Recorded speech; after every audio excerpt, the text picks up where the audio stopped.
皆さんこんにちは。菊の丸ガレージにようこそ。今日は後ろの CRG の中古車を選ぶポイントについてお話をさせていただこうと思います。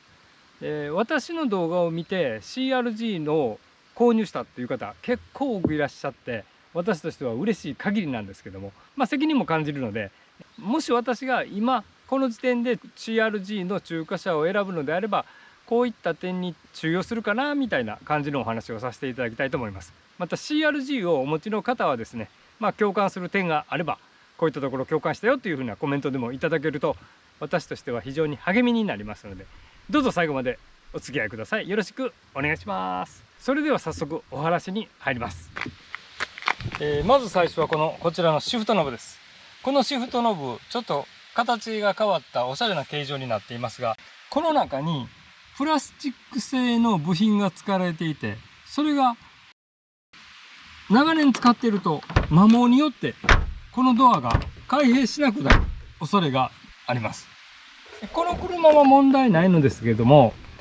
問題のある車というのはここを引っ張ってもなかなか開かない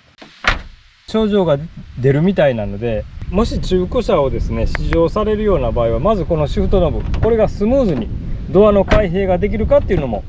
確認していただければと思います。で、こちらのシフトノブを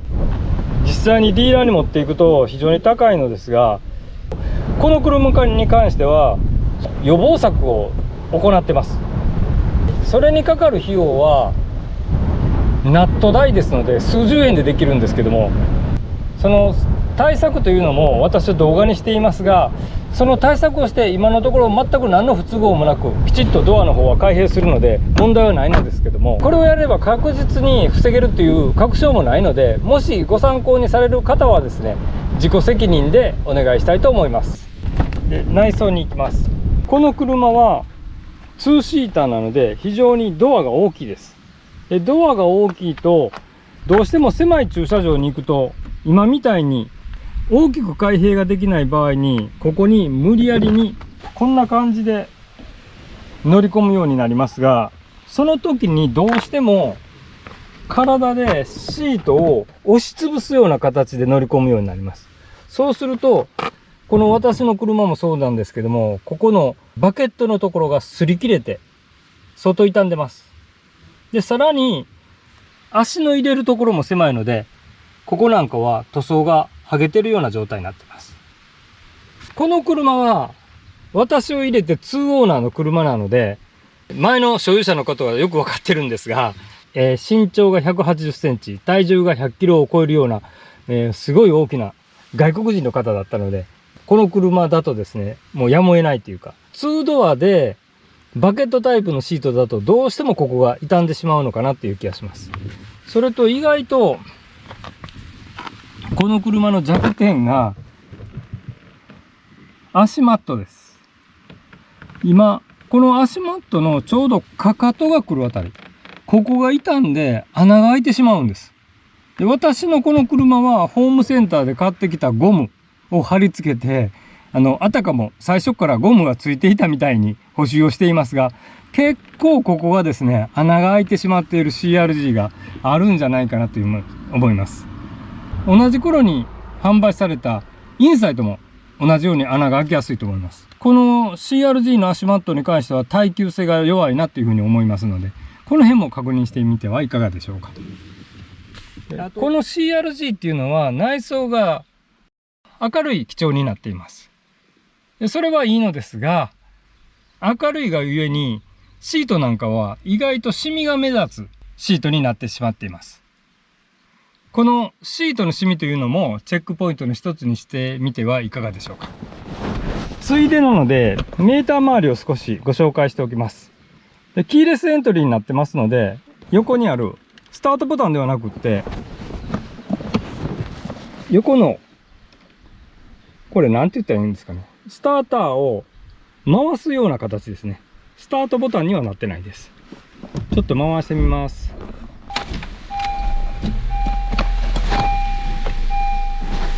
メーター周りも個性的ですね。こんな感じです。次に気になる点が、こちらの初期型の CRG はこの車幅灯の LED の数が見づらいと思いますが4つ光ってると思います。でこのタイプのヘッドライトは構造的な問題があって、この LED の配線ですね、ちょっと言葉で説明するのは難しいんですが、この LED の基板と、ヘッドライトの一部が干渉して、この LED がですねつかなくなる恐れがあります。後期型で LED の数が多い CRG に関してはもう対策がされてるみたいので、そういった話は聞かないんですけども、この初期型のヘッドライトについては LED が消えてしまう恐れがあります。実際に中古車を見に行ってもそれだけは判定ができないので注意のしようがありません。修理に出すともうヘッドライト自体がアッセンブリーの交換になってしまうので、だいたい皆様に聞くと1個7万円から8万円ぐらいいるらしいです。で中には片方だけ綺麗になると交換してない方のヘッドライトが黄ばんでたりするので、両方変えた方がいいですよっていう風なアドバイスを受けて、両方変えると14万円という非常に手痛い請求をいただく可能性があります。でこればっかりはさっきも言ったように注意のしようがないので、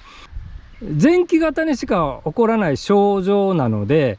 できれば後期型を買えばその思わぬ出費を避けられることができると思います。実はこの車も一度 LED が切れてしまいました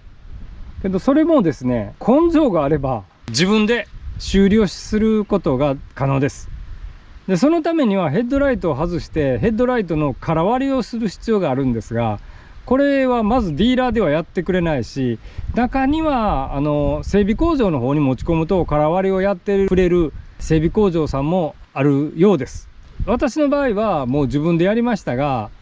できればあんまりやりたくない作業ですね。でも実際に自分でやるとヒートガンが必要になりますが、ヒートガンなんかお持ちの方はですね、そのコーキング剤を買うだけなので実質1000円もかからずに修理はできるんです。もしご興味がある方はですね、私の動画こちらを参照にしていただければと思います。ついでなのでエンジンルームもご覧いただきます。こちらが CRG のエンジンルームです。中古を買う時によく言われるのがこういったところですね。この辺のネジを見てフェンダーの交換をされてるかどうかとか、こういったところですね。事故車かどうかを判断する一つにするそうです。私はあくまで素人なのでここをもっとつぶさに見る必要があるよっていうお話もあるかもしれませんが、その辺はご了承ください。あと気にしてほしいのがこちらのテールライトです。私の CRG っていうのは中に結露ができて曇ってしまっています。でこれは個体差によって起こる症状みたいなのですが、これを一度きれいにしようと思ってテールライトも外してみたのですが、中にウエスが入れば拭き取りが可能なんですけども、ウエスが入らないのでテールを外してみましたが、これはきれいにするのを断念しました。意外とこうなっている CRG も多いみたいなので、是非このテールライトはですね、購入前にご確認をお勧めいたします。今日は中古車選びのポイントということで、何点かお話をさせていただきました。中には走行バッテリーの寿命を心配される方もいらっしゃるようですけども、今までいただいたコメントの中でその走行用バッテリーがダメになったっていう話は一回も聞いたことがないです。中にはもう30万キロ無交換のまま使用してますっていう風なコメントもいただいてます。これも個体差があると思うので絶対大丈夫ですよとまでは言い切れませんが、私の CRG に関してもですね、走行バッテリーに関してはあんまり心配はしていないです。とにかくスタイリッシュで走ってて小気味のいい車ですので、もう気になっている方はですね、是非中古屋さん等に行ってご確認をいただければと思います。今日は最後までお付き合いいただきどうもありがとうございました。